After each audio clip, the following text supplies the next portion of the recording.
Hace un par de días encontré dentro de mi palomar una pequeña tortolita, un pajarito pequeño, lo rescaté y me propuse hacer una analogía cuando lo tenía entre las manos. El pajarito emitía algunos sonidos como esos sonidos de querer escapar, pero lo tenía bien ajustado entre los dedos. Y miré sus ojos inocentes y leía en ellos la preocupación del futuro, si se puede decir que se lee la preocupación de un ave que está aprisionada. En esa ocasión, la vida del animalito estaba en mis manos. Era suficiente con apretar un poco y ahí quedaría ahogada. Pero también estaba la posibilidad de abrir las manos y bueno, dejarla volar. Veamos en imágenes qué fue lo que pasó, qué ocurrió, para que ustedes tengan una idea visual de la historia que les estoy contando.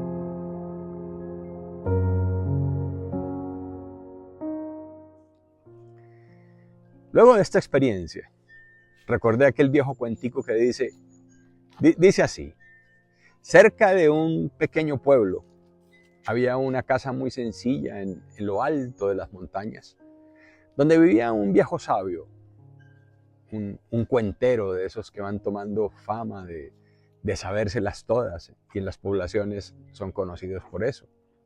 Un día un grupo de jovencitos traviesos y llenos de energía tuvieron una idea y se dijeron entre ellos: hoy vamos a desacreditar a ese viejo. Vamos a demostrarle que es capaz de cometer errores. Lo vamos a hacer equivocar. Agarraremos un pajarito muy pequeño, lo pondremos en nuestras manos, nos acercaremos a él y le preguntaremos: ¿qué es lo que tenemos en la mano? Como él dice ser sabio, seguramente podrá responder. Y aquí es donde nosotros lo vamos a engañar. Cuando él nos diga que lo que tenemos en las manos es un pajarito, le preguntaremos si está vivo o está muerto. Si dice que está vivo, cerraremos la mano hasta matarlo. Y así le diremos que se ha equivocado. Pero si él dice que el pajarito está muerto, abrimos las manos y el pájaro se irá volando. Así seguro que el viejo sabio, el cuentero, saldrá perdiendo. Y así lo hicieron. Atraparon el pájaro, se dirigieron con alegría, con euforia a la casa del abuelo. Se acercaron felices creyendo en su victoria. Uno de los chicos le preguntó al viejo, así con las manos ajustadas: oye, abuelo, oye, viejo sabio, ¿qué es lo que tengo en mis manos? Y él los miró, los observó, pensó y después de un rato le respondió: lo que tienen en sus manos es un pajarito. Bien hecho, dijo el muchacho. Ahora dime, ¿este pájaro está vivo o está muerto? El hombre se quedó mirándolos a los ojos. A cada uno de los chicos los observó y con voz serena, pero llena de autoridad, les dijo: depende de ti. La vida o la muerte de esta ave está en tus manos. Y aquí es donde te recuerdo que todo lo que pasa en tu existencia puedes aprovecharlo o sepultarlo. El destino de nuestras vidas en un alto porcentaje sí depende de cada uno de nosotros. Apretar las manos y acabar con la vida del pajarito equivale como a mirar con negativismo, con pesimismo y cargados de dudas ese acontecer diario. Por eso es la analogía con soltar o apretar la vida del pajarito. Con frecuencia hay personas que me preguntan aquí en el canal: ¿Qué deben hacer frente a decisiones que necesitan tomar por situaciones que les ocurren? Piden un consejo y yo solamente me limito a decirles, en tus manos está. Y es que quizás no se han dado cuenta que la vida sí está en sus manos, solamente que deciden ahogar la oportunidad, apretar, ajustar las alas, cortar las alas de ese pajarito e impedir que vuele alto. Cuando digo que en tus manos está, es porque el poder de elección, el libre albedrío, a mi modo de ver, es un regalo que te dieron, que a todos los seres humanos nos dieron. Y no sería justo dejarlo aprisionado, sepultado, como si estuviera en manos de otros las decisiones. Desde mi punto de vista, cada ser humano puede hacer con su libertad lo que le parezca, ¿no? Incluso puede decidir ser esclavo y obediente, o puede esclavizar también. Tú decides hacia dónde quieres ir, cuándo, cómo. Y obvio, esa decisión implica consecuencias, y esas consecuencias es las que mucha gente no quiere asumir. En el caso del pajarito que yo tenía en mis manos, sí estaba en mis manos dejarlo vivir o dejarlo volar. ¿O acaso te quieres sentir como ese pajarito? ¿O será que estás usando tus manos para dejar que otros escriban la historia de tu vida? Tu historia, que otros sean los que llenen esas páginas. Porque hay quienes creen que Dios debe hacerlo todo. Y se lo entregan a Dios, dicen, lo dejo en manos de Dios. Como si Él fuera el responsable de todo. E incluso lo citan, lo verbalizan para justificar eso, dejar morir sus sueños, responsabilizarse de su vida y dejar perder las oportunidades. Cuando digo que la vida está en tus manos, ¿a qué me estoy refiriendo? Me refiero a que aquí hay la posibilidad de cambiar tu destino, pero obvio eso implica fuerza, valentía, ganas, pasión.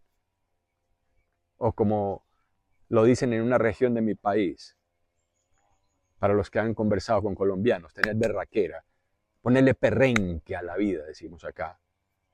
Nietzsche lo decía de otra manera. Lo que se llama libre albedrío no es más que el sentimiento de superioridad respecto de quien debe obedecer. Tú decides si lo obedeces o no obedeces a esas personas. Si lo obedeces a tus miedos o a tus fantasías cargadas de temor y te quedas esperando a que las cosas ocurran en lugar de hacer que las cosas ocurran. Porque de eso se trata, hacer, atención, insisto en la palabra, hacer que las cosas ocurran. Frente a la historia que les conté, hoy les invito a todos ustedes a que se pregunten, ¿qué está en sus manos? ¿Qué está en tus manos? ¿Qué no estás haciendo? ¿Qué uso le estás dando a ese poder de elegir? ¿Qué decisiones, qué acciones sí están en tus manos y las vienes postergando? Y permanentemente buscas razones, justificaciones, como saboteándote para quedarte mejor en la queja y no hacer uso de ese poder de elección. Estoy hablando de eso, del poder de elegir. Con solo una pequeña acción, con un poquito de presión, el pajarito que tenía en mis manos, que les mostré hace un instante, podía haber muerto. Y creo que muchas veces hay personas que hacen lo mismo. Un poco de presión y ya sus sueños quedaron muertos o los dejan que otros los asesinen. A tu alrededor hay personas encargadas de sepultar sueños, de robarse los sueños de los otros. Hay personas encargadas de desanimarte, de arruinarte la vida, de atemorizarte, de darte razones para no hacer lo que tienes que hacer. Ahí, atención, ahí en ese momento, tú cambias de posición. Ya eres el pajarito que está en las manos de otros y dejas que te ahoguen, que piensen por ti, que te aprisionen, que te maltraten y hasta que te maten. Mas no es solo lo que piensen los otros por ti, deciden por ti, actúan por ti y en consecuencia les entregas la vida a esa clase de personas. en mi opinión. Claro que hay gente necia, hay gente necia, hay gente que quiere atribuirle a otros sus desgracias. Se cargan de disculpas, de justificaciones para no actuar, para procrastinar. Crean historias, se imaginan historias para ellos mismos, para poder desde ahí rendirse, para despreciarse y por qué no decir para mutilarse. Es algo parecido como aquel que le pega un puño a la pared, se lastima, se maltrata. Es similar al niño que se tropieza con la mesa, con la silla, y culpa a la mesa, culpa a la silla. Pero eso no pasa solamente con los niños. Hay personas adultas que no se han dado cuenta que la vida sí está en sus manos, es su responsabilidad, están a cargo de ella. Pero ¿qué es más fácil? Culpar a los demás, al destino, a la vida, a Dios, al clima, al papá, a la mamá, al pasado, al jefe, al gobierno. Su tristeza, su ira y el miedo los llevan permanentemente a buscar culpables. Es que me hicieron, es que me dijeron, es que no me dejaron, es que pobre de mí, es que yo no aprendí, es que yo nací en tal o cual condición. Pero cuando entiendes que la vida está en tus manos, las abres, dejas volar tus ideas, tus pensamientos, tus decisiones, tomas acción, ya te conviertes en una persona madura, responsable. ¿Y sabes por qué? Porque te haces cargo de la vida. Cuando usas tus manos para liberar, en lugar de usarlas para presionar, te conviertes en el actor de tu propia vida. Ya dejas de ser espectador. Aquí es donde se juega el todo por el todo. Aquí hay que marcar la diferencia entre crecer y madurar o dejarse perder. Sí, yo sé que el tiempo pasa rápido, inexorablemente pasa muy rápido, pero la forma en que manejamos ese tiempo es nuestra responsabilidad. Porque la vida sí está en nuestras manos y eso determina el grado de madurez que tengas. Ya es hora de que madures, por favor. Asumir la responsabilidad de lo que nos está sucediendo. Eso es madurez. Yo sé que nadie es perfecto y todos somos vulnerables. Tenemos defectos, cometemos errores. Claro, es humano hacerlo. Pero es maduro, es responsable admitirlos. Porque eso nos hace más fuertes. También más ligeros porque soltamos. Asumimos que la gente esconde sus errores a veces. Pero ya hay que acabar con eso. Tengo la sensación que culpar a los demás es una estrategia. Algunos la usan, esa estrategia. ¿Saben para qué? Para falsear su responsabilidad de la vida. Por eso, culpar, señalar, frecuentemente es una actitud de niños. Porque todavía los niños no comprenden la importancia de lo que implica la palabra responsabilizarse de sus actos. Entonces generalmente las personas narcisistas, las que les falta autonomía, las que señalan, las que juzgan, las que seguramente tienen en el fondo de ellas rabia, tristeza reprimida, por eso actúan así, por eso actúan de esa manera. Sea este el momento para preguntarte, ¿qué estás haciendo con tu poder de elección? ¿A quién o a quiénes vienes culpando o te estás culpando a ti mismo? ¿De qué te ha servido hasta este momento dejar en manos de otros la responsabilidad de tu vida? Por favor, escríbelo. Cuéntanos en este canal. ¿Acaso ganas culpando a los demás de no vivir como deseas vivir? ¿Sí? ¿Qué tanto asumes? ¿Qué tanto asumes las consecuencias de tus actos? De tus decisiones. A mi juicio, quien renuncia a asumir sus responsabilidades, también renuncia a crecer al tiempo que se impide a sí mismo aprender de los errores. Ese estancamiento termina influyendo, obvio, en las emociones y distorsiona la percepción de la realidad. Ahí quieren ver otra realidad. Todo lo anterior finalmente solo termina alimentando una postura a mi modo de ver, paranoica, rabiosa y, por qué no decir, nociva. Pero el antídoto para esa tendencia a culpar a los demás se llama humildad. Y la humildad es reconocer que hay otros saberes, otras miradas de la vida distintas a la tuya y que también son válidas y vale la pena contemplarlas, investigarlas. A diferencia de lo que muchos creen, aprender a responsabilizarse por las consecuencias de los propios actos, de los errores y los desaciertos, es algo que no debilita, sino por el contrario, fortalece y promueve la evolución de los seres humanos. Para mí no es desconocido que hay personas que eligen posar de víctimas, como una fotografía de víctimas, porque descubren que el ser víctima les aporta más beneficios que pagar el precio de vivir. El victimismo manipulador está presente en muchos lugares, en muchos tipos de personalidad.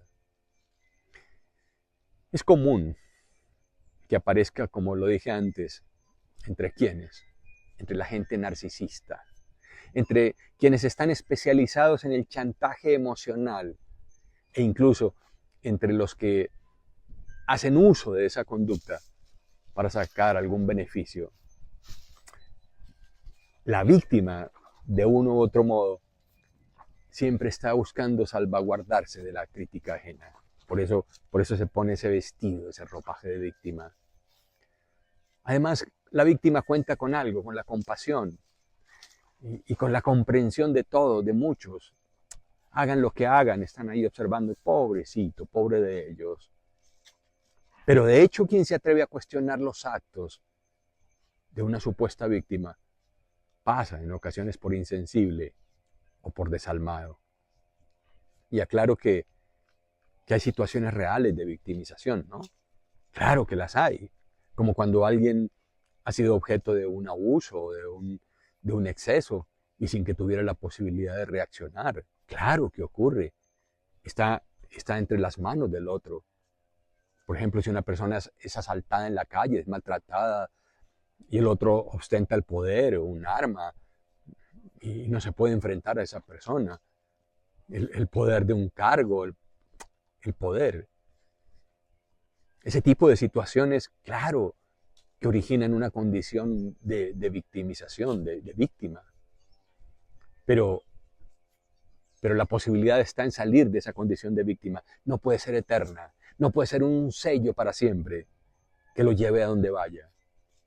Y por eso hay que aprender a salir de esa situación. Puede haber impotencia en el momento. Y ahí entra el papel de víctima. Pero es una opción seguir con ese papel de víctima. Es una opción continuar así. Algo es cierto. La víctima demanda atención, demanda cuidado, apoyo, demanda afecto. Y claro que necesita dedicación y comprensión para salir de ese estado de conmoción y vulnerabilidad. Eso no tiene discusión. No estoy planteando eso. Lo que estoy planteando es que el victimismo como posición existencial hace daño. Lo que estoy debatiendo es el victimismo como posición existencial, como carta de presentación. Hay quienes usan un hecho traumático que les ocurrió en su vida como carta de presentación, como un currículum. Y no precisamente para dar testimonio de ese hecho execrable, sino para ganar privilegios que de otra manera no se obtendrían. Es el tipo de personas que hacen de sus sufrimientos, al exponerlos, una fotografía viviente de lo que son. Insisto, esa es su carta de presentación. Se convierten en esa situación, la convierten en la historia del victimismo. Pero creo que todos podemos escribir otra historia del victimismo. Hay que salir del papel de víctimas. Hace tan solo unos pocos días, por ejemplo, una amiga y colega, Natalia Arias, en Italia, en Roma, me escribió que había sido invitada a exponer sus cuadros, sus pinturas, en un lugar, en una galería. Pero ¿saben por qué pinta ella? Ella pinta para sanarse. Para eso pinta, para sanarse. No sé cuál es la herramienta en tu caso. Búscalas para que te des cuenta que la vida sí está en tus manos. Mas la curación, la sanación, no vendrá por sí sola. Hay que estar atento, explorar, auscultar, investigar y aprender cómo hacerlo. Sea este el momento para invitarte ahora a observar tus manos. Míralas con detenimiento. ¿Qué puedes hacer con ellas? ¿Qué estás haciendo con ellas? ¿Estás aprisionando o estás liberando? ¿Las quieres usar para quedarte en la culpa? ¿Para ser víctima? ¿Para dañar a otros? ¿Para abrir posibilidades? ¿Para esforzarte y agradecer a la vida? Sea este el momento también para recordarte nuestro próximo encuentro presencial el 17 y 18 de noviembre próximos. Ahí puede ser una oportunidad para hablar de esto que hemos conversado hoy, para abrir tus manos a la posibilidad, para llevarte otras herramientas a tu mente, a tu corazón y a tu cuerpo, para sanarte, para reinventarte y experimentar de verdad la vida que mereces. Buen coaching para ti. Y si surgen preguntas de esta reflexión, es para que dejes libres muchas aves, abra sus jaulas para darles libertad y de paso tú también te sientas comprometido con eso que llamamos libertad. Que ojalá te abras a la posibilidad a definir tus prioridades y definitivamente reconocer que la vida está en tus manos. Si el contenido de esta reflexión te hace sentido, compártelo con otros y suscríbete para que sigas recibiendo permanentemente estos mensajes. Abrazo fuerte para cada uno de ustedes y no olvides, cuídate mucho para que puedas cuidar a otros.